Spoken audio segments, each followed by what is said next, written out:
साधारण ब्याज में सवाल पढ़ा था जो है 10 नंबर 1 पढ़ा था। आज उसी को हम आगे बढ़ा रहे हैं। बुक का है कक्षा 8वीं का प्रयास कीजिए। प्रश्न नंबर 2 है 5% वार्षिक दर से 15,000 रुपए का 2 वर्ष के बाद साधारण ब्याज व मिश्र धन ज्ञात कीजिए। कल ही हमने एक सवाल पढ़ा साधारण ब्याज का। आज दूसरा सवाल देखते हैं कि साधारण ब्याज कैसे हल करना है। तो याद कर लेते हैं साधारण ब्याज क्या होता है। तो आपने पढ़ा दिया गया है आपको कि किसी मूलधन पर निश्चित समय के लिए निश्चित दर से दी गई राशि को साधारण ब्याज कहते हैं। साधारण ब्याज का सूत्र भी हमें याद होना चाहिए। साधारण ब्याज बराबर क्या होता है? मूलधन। साधारण ब्याज बराबर मूलधन गुणित दर गुणित समय बटे 100। चलो इस सूत्र से माध्यम से इसको बनाते हैं। तो बड़े याद ध्यान दीजिए। प्रश्न पढ़ लिया हमने। 5% वार्षिक दर से 15,000 रुपए का 2 वर्ष के बाद साधारण ब्याज ज्ञात करना है। मतलब कितना ब्याज आएगा। और मिश्र धन मतलब जो हमारा मूलधन कितना है 15,000 और जो अभी हमारा ब्याज निकलेगा जो भी ब्याज आएगा उन दोनों राशि को जब हम जोड़ देंगे तो कौन सा धन प्राप्त हो जाएगा? मिश्र धन प्राप्त हो जाएगा। चलो इस गणित को बनाते हैं। तो हल में हम सर्वप्रथम लिखेंगे मूलधन। क्या लिखेंगे? मूलधन। और आपको बताया गया है कि मूलधन को अंग्रेजी में क्या कहते हैं? प्रिंसिपल।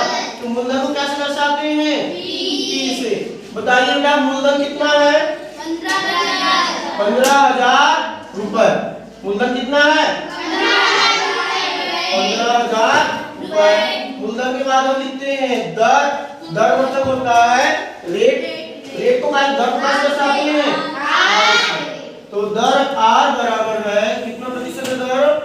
5%। दर है हमारा 5%। इसके बाद हम लिखते हैं सूत्र में जो दिया है समय। समय को कहते हैं अंग्रेजी में टाइम। और टाइम है इसलिए कैसे दर्शाते हैं इसको? T से। और समय हमारे पास दिया गया है 2 वर्ष। दिया गया है 2 वर्ष। तो समय हमारे पास 2 वर्ष। अब हम यहाँ ध्यान देंगे संयुक्त से आपने मूलधन P बराबर 15,000 रुपए। दर R बराबर 5%। समय T बराबर 2 वर्ष। हमें क्या निकालना सबसे पहले? साधारण ब्याज। तो अच्छे से याद करते हैं। साधारण ब्याज का सूत्र जो है लिख देंगे हम यहाँ पर। साधारण ब्याज बराबर सूत्र याद करेंगे। सबसे पहले क्या आएगा? बोलिए। मूलधन गुणित दर गुणित समय। Very good. बटे 100। ये हमारा साधारण ब्याज याद करने का क्या है? सूत्र है। क्या है? फॉर्मूला है, सूत्र है। साधारण ब्याज निकालने का सूत्र है साधारण ब्याज बराबर मूलधन गुणित दर गुणित समय बटे 100। अब चलो मान लो यहाँ ध्यान दीजिए बेटा।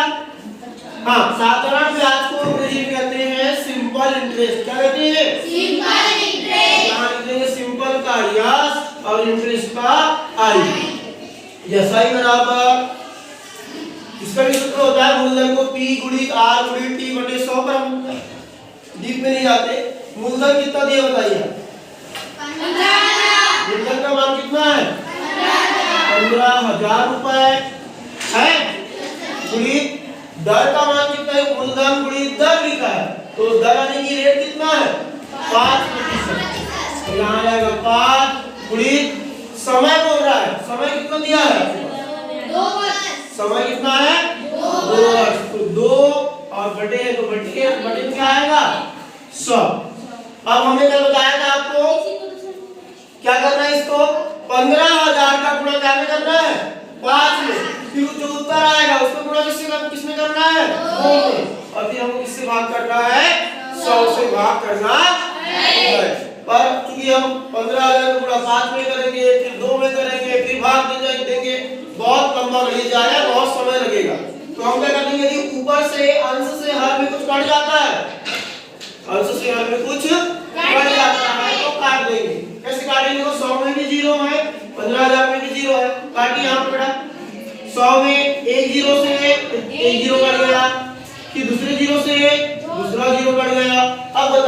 100 को हमने 100 के दोनों जीरो काट दिए, कितना बचा यहाँ पर 1, और 15,000 के दोनों जीरो को काटने पर कितना बचा 150।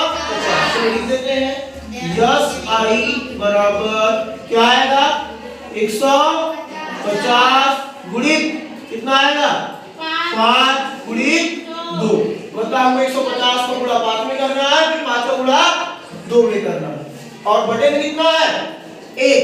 तो जब भी बटे में 1 आए तो उसको लिखा नहीं जाता, किसी भी संख्या के बटे में हमेशा कितना रहता है 1 तो रहता ही है। चलो आगे करते हैं इधर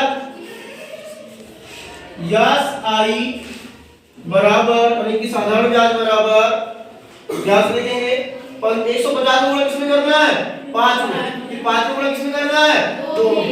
चलो 2 का पहाड़ा पढ़ लेते हैं 5 बार, 2 पंचे 10, और उस 10 का पहाड़ा किसमें पढ़ना है 150 में 150 में, तो ये कितना हो जाएगा 150 गुणित 10, 150 गुणित 10, 2 पंचे 10 और गुणा में क्या 150, तो यस आई बराबर हो जाएगा बेटा 150 से इसको गुणा करो कितना हो जाएगा 1500, यानी कि 1500 रुपए। कैसे आप समझ लिया जीरो है कि नहीं, जब भी 10 का गुणा करते हैं तो एक जीरो क्या हो जाता है बढ़ जाता है, एक जीरो बढ़ जाता है। करते ना 8 गुणित 10 8 दाम के 80, 12 दाम के 120, एक जीरो बढ़ता है कि नहीं।